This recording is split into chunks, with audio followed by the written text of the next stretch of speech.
2019년 7월 18일 오전 10시 30분 일본 교토부 후시미구 한적한 주택가에 위치한 3층짜리 건물. 그곳은 교토 애니메이션, 일본 애니메이션계를 대표하는 제작사 중 하나의 제1 스튜디오였습니다. 그리고 그날 이 조용한 건물은 돌이킬 수 없는 화염에 휩싸이게 됩니다. 한 남성이 돌연 건물에 들어와 죽어라 라고 외치며 인화성 액체를 뿌리고 불을 붙인 것. 불은 삽시간에 번졌고 직원 70여 명이 갇히게 됩니다. 이 화재로 무려 36명이 목숨을 잃고 33명이 중경상을 입는 대참사가 발생합니다. 범인은 누구이며 왜 이런 일을 벌였을까요? 오늘 J-파일이 다룰 이야기는 일본 애니메이션 역사상 가장 비극적인 하루로 기록된 교토 애니메이션 방화 사건입니다. 사건을 이해하려면 먼저 교토 애니메이션, 줄여서 쿄애니라 불리는 이 스튜디오가 어떤 존재였는지를 알아야 합니다.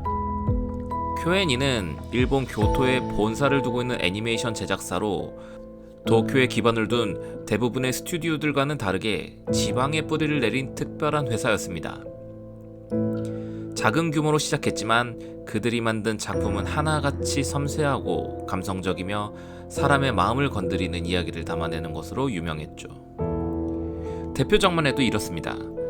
스즈미야 하루히의 우울, 케이온, 빙과, 바이올렛 에버가든, 클라나드, 쿄과 하루이 시리즈. 작화는 깔끔하고 정교했으며 인물의 감정선을 따라가는 연출은 많은 팬들에게 쿄애니 감성이라는 독자적인 영역으로 인식됐습니다. 하지만 그보다도 업계 안팎에서 쿄애니를 높게 평가하는 이유는 따로 있었습니다. 바로 직원 대우. 쿄애니는 대부분의 애니메이션 제작사가 프리랜서 작화가나 비정규직 인력에 의존하던 구조에서 벗어나 전원 정사원 고용, 근무 시간의 정상화, 임금 보장, 연수 시스템 도입 등 당시로서는 파격적이라 할 만한 선진적인 운영 방식을 고수해왔습니다. 한마디로 착한 회사였던 셈이죠. 좋은 작품을 만들고 직원도 보호하며 팬과도 따뜻하게 소통하는 스튜디오. 그런 회사를 누가, 왜 태운 걸까요? 2019년 7월 18일 목요일 쿄애니 제1스튜디오는 평소처럼 움직이고 있었죠.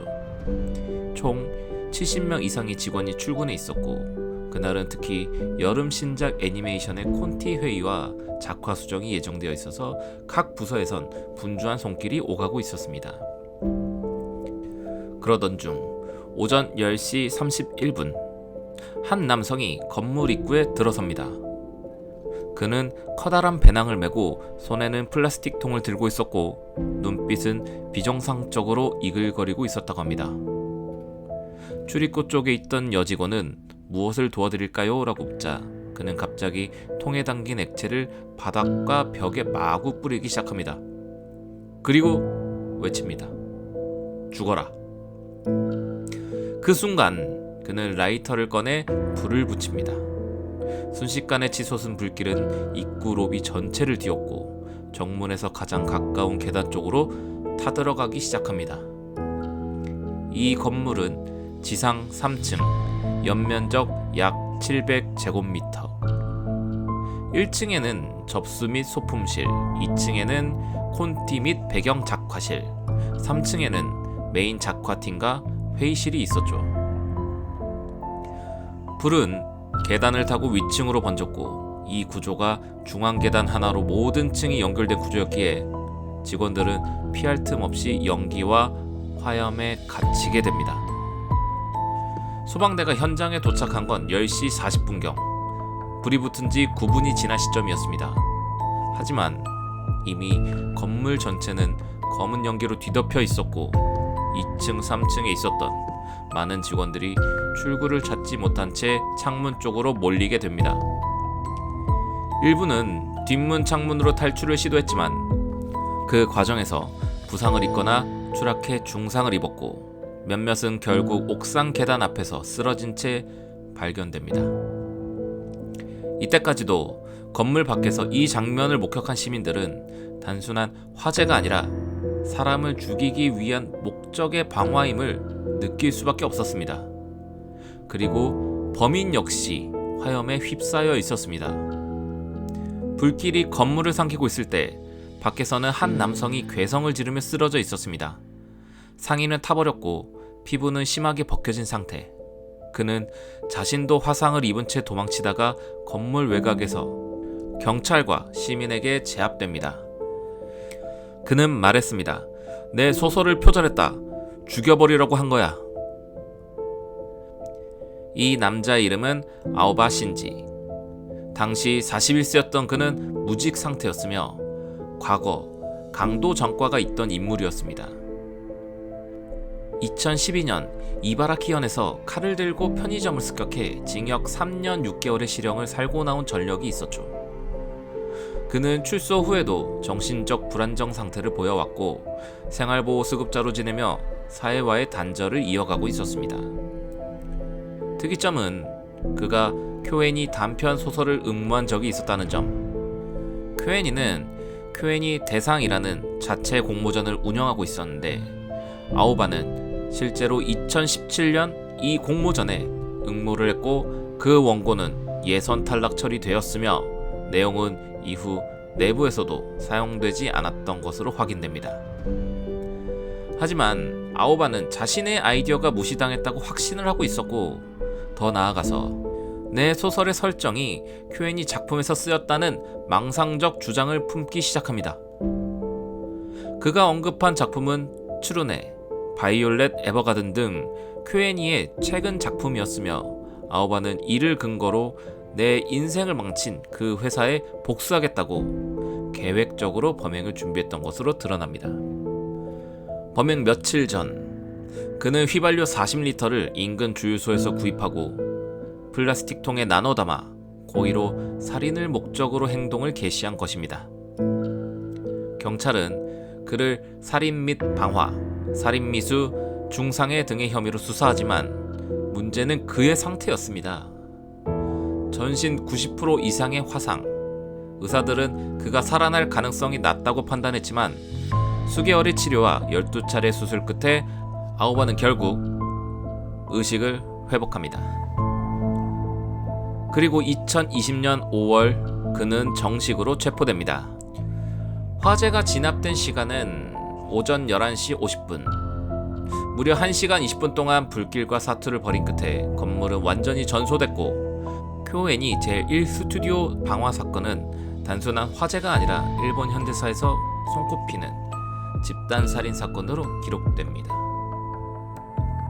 피해 현황으로는 사망자 36명, 이 중에는 작화 담당, 배경 연출, 촬영 편집, 연출 부서 등 쿄애니의 핵심 인력들이 대거 포함되어 있었습니다.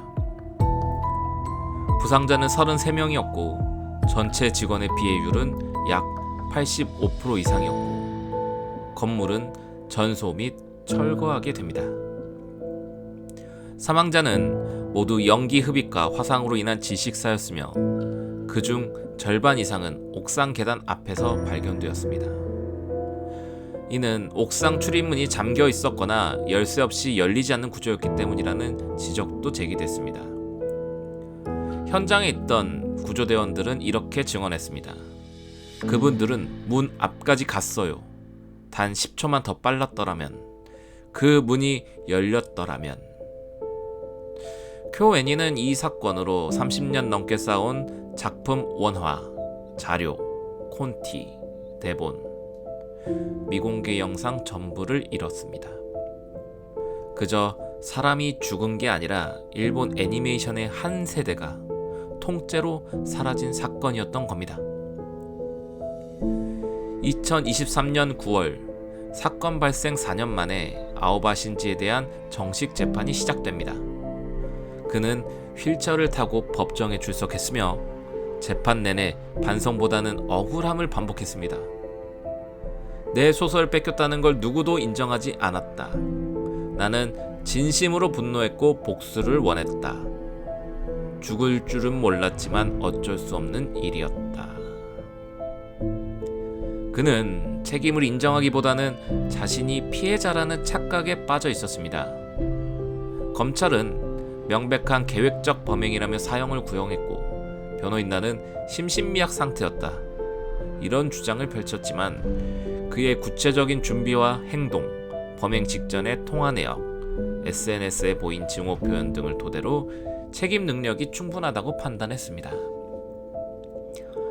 판결은 아직 확정되진 않았지만 대부분의 일본 국민은 그에게 사형 외에 선택이 없어야 한다는 입장입니다. 그날 교토의 하늘은 맑았고 애니메이터들은 평소처럼 그림을 그리며 팬들에게 전할 이야기를 만들어가고 있었습니다. 하지만 한 사람의 망상과 증오로 인해 그 모든 꿈을 산산조각 내버렸습니다.